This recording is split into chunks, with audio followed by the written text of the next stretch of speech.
Hi, my name's Annie Bogart.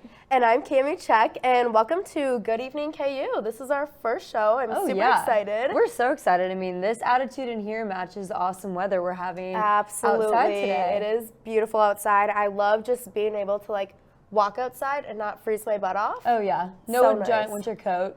Literally, I know I have to put on my parka just to go to class. A little different than what last week's was, though. Oh my gosh, that snow day, that was crazy, but kind of awesome. I didn't mind it. What'd you do? I just went out with some friends, enjoyed the day off. Honestly, I was like, free day, I will take it. Oh yeah, it must be nice. I definitely use that as the extra little blessing to catch up on all of my homework and all tests. We're about a month into school now. So this is the time where projects and tests start rolling around. So it's kind of nice, honestly, locked up in my house. Right, probably the smarter decision, but that's okay. Mm-hmm. It was kind of funny because I'm from Minnesota, so if we were to get that amount of snow back home, it would just be normal. So that's why I was laughing. I was like, this isn't really a snow day, but that's okay. I wasn't complaining. And it is really interesting to see too how with an online education that we're all so used to, that it didn't go online, that it was still no class anywhere. So I almost felt like KU was throwing us an attaboy, just take the day off. Right. So So being from Minnesota, what's it like to be out of state? Do you see your family much? Not that often, but actually they just came down this past weekend, which was super fun. It was great to see them again. Just took them around Lawrence. They saw the campus, which they've seen 1 or 2 times. Mm-hmm. But of course, had to bring them to Allen Fieldhouse for their first KU game. And it was awesome. Great KU game to bring them to. I mean, holy cow, 30-point lead on Baylor. That was crazy. Mm-hmm. It was seriously so fun. And a bunch of my friends went to Baylor, 5 of my best friends. Oh, really? And before the game, they were all giving me so much crap, blah, blah, blah. And after the game, I did not hear a single peep from them. And I was it's pretty hard after that big old lead. But yeah, did you guys do anything else fun this weekend? Just hanging out. We went out to dinner. Mm-hmm. It was fun to get my meals paid for. Oh yeah, I mean, and Lawrence has so many of these great restaurants. I mean, speaking of, Valentine's Day is coming up too. So if you are planning on celebrating with someone special, 7:15 is so great. Merchants got to start planning those reservations now for Monday. Are you doing anything fun for Valentine's Day? Absolutely not. I have a test the next day. So classic, getting back into the swing of things, like we said, tests, projects, all that. Mm-hmm. But I mean, we do have the good weather to be looking forward to continuing this month. But yeah. I know. That's pretty much all we have for today. Mm-hmm. So thank you for joining us. The sports will be right after this. With Dylan and Mason.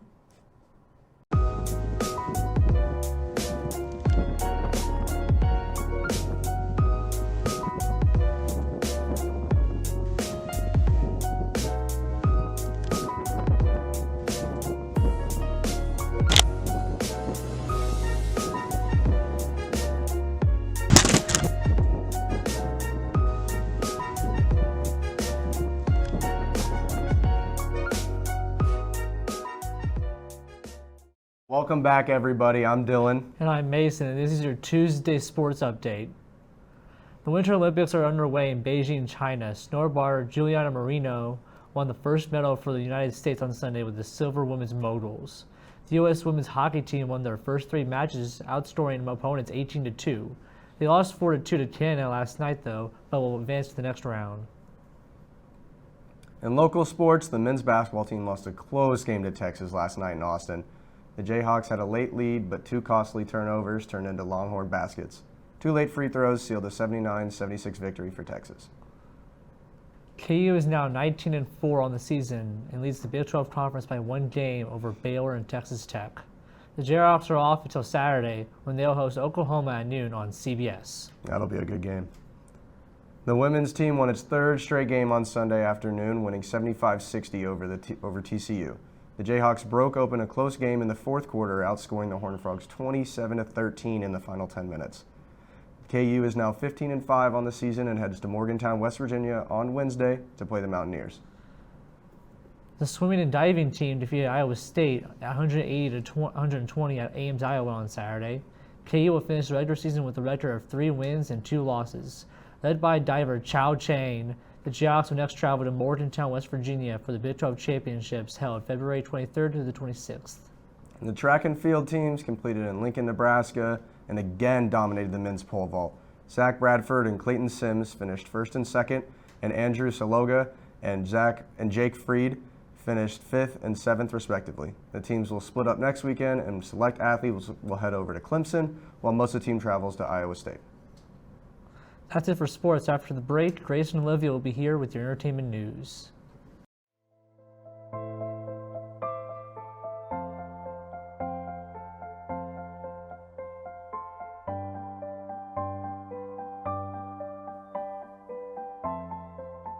Why doesn't my skin look like theirs? Why is my nose so big? I'm never gonna look like those girls.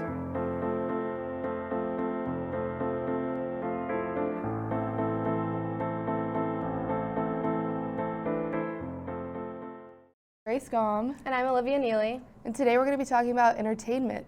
The new season of Euphoria is just out, and the ratings have doubled. This season is promised to be even more intense than the last season, and it has already been renewed for a third season.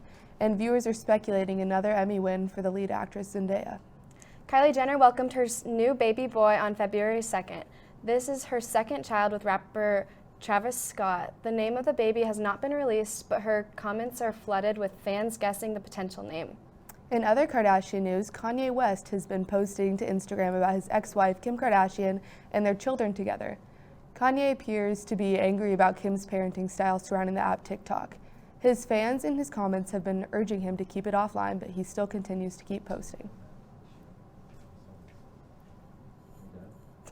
Now it's Do we commercial. send it?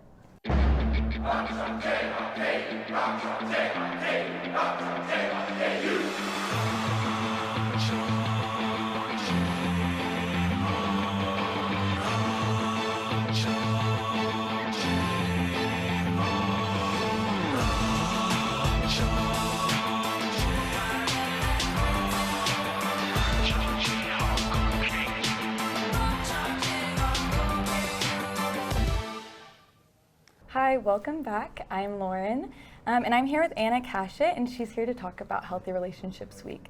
So, welcome. Thanks for coming in. Thank you so much for having me. Yeah. I'm so excited. So, what exactly is a healthy relationship? So, a healthy relationship is really all about communication, and that is something that we have definitely advocated for in our sorority. I'm part of Alpha Chi Omega as the president of Philanthropy. So I work really closely with making sure that we continue to advocate in our communities for healthy relationships and relationships that truly help to communicate with one another. Awesome. So how would you describe Healthy Relationships Week to other people? So Healthy Relationships Week focuses on our philanthropy, and Alpha Chi Omega's philanthropy is domestic violence awareness. So we are constantly trying to raise awareness in our communities to make sure that people are not only promoting healthy relationships in their own lives, but also looking for signs of unhealthy relationships in their friends and family. Wow. So is that how you got into Healthy Relationships Week, talking about domestic violence awareness and all that kind of stuff is through your sorority? Exactly. So I had the honor of getting elected for my position, and that really opened up the doors for allowing me to learn more about healthy relationships and how I can continue to advocate for others. So how would you describe to other people or ask other people to get involved this week into healthy relationships? Is there events going on throughout campus or anything like that? Yeah, so a really great way to get involved is to go to our tabling event. Alpha Chi Omega is having a tabling event this week outside of Wesco Beach tomorrow from 10 to 3. And that's a really great way to sign a pledge and to get involved and to make sure that we're continuing to advocate for that in our own lives.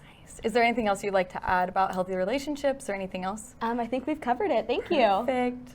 That's all we have. Where you go to college makes a statement about you. This place will become a part of you, your identity for life.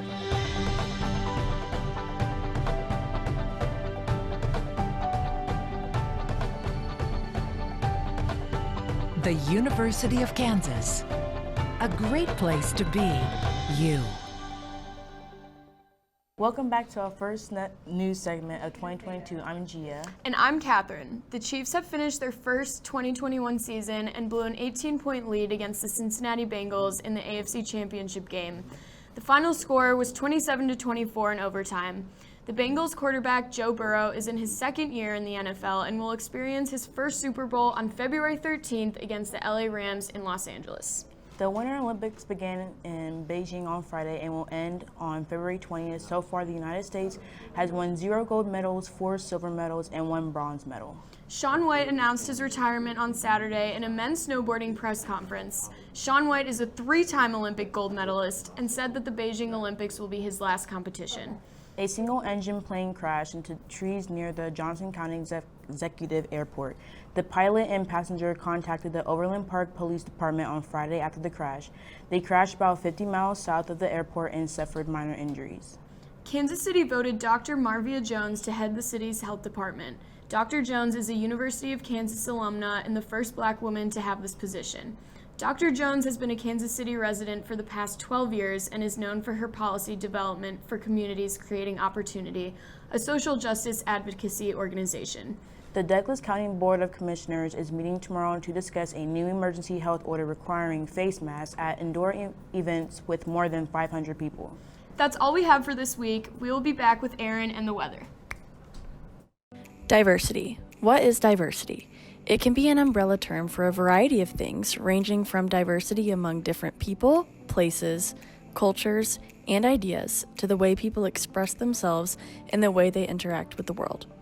In today's world, people interact with one another and share their thoughts through social media. Let's take Twitter, for example. How are people of different backgrounds, ethnicities, and sexual orientations with different political beliefs, interests, and job titles using this platform differently?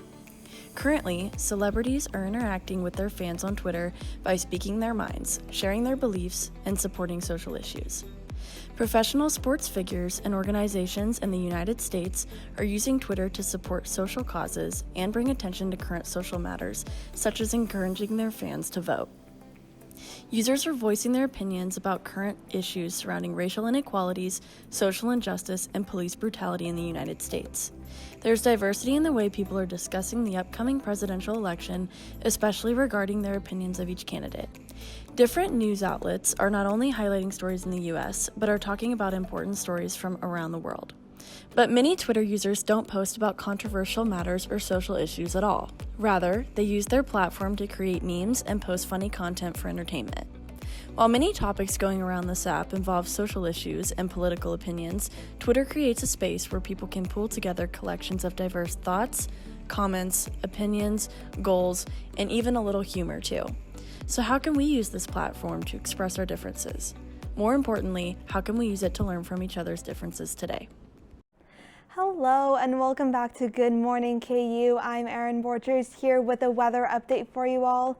This week it's going to be mostly sunny. I know we're experiencing some clouds right now, but it will get sunnier. There's going to be a small dip in the temperatures on Saturday, so we're going to have a little bit more of the winter weather before we can really enjoy this nice 50, 60 degrees that we've been having. Let's take a look outside right now. It's about 57 degrees. It's cloudy. We're having consistent winds today that are up around 14 miles per hour right now. The winds are going to stay kind of strong into the overnight hours.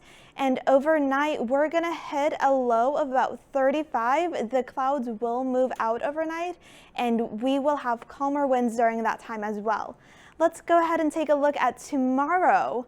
For our lovely Lawrence, Kansas area, we're going to have a high of around 60. It's still going to be a little bit cloudy. Hopefully some sun will break through those clouds during the day. The winds are going to stay a bit strong, but eventually, if I go to the full 7-day forecast here, as you can see, we will get to that sunshine. And on Saturday, like I mentioned, we are going to have that dip. I'm putting us around the 30s for a high that day. But the rest of the 7-day forecast has us experiencing nice temperatures around the 50s and 60s.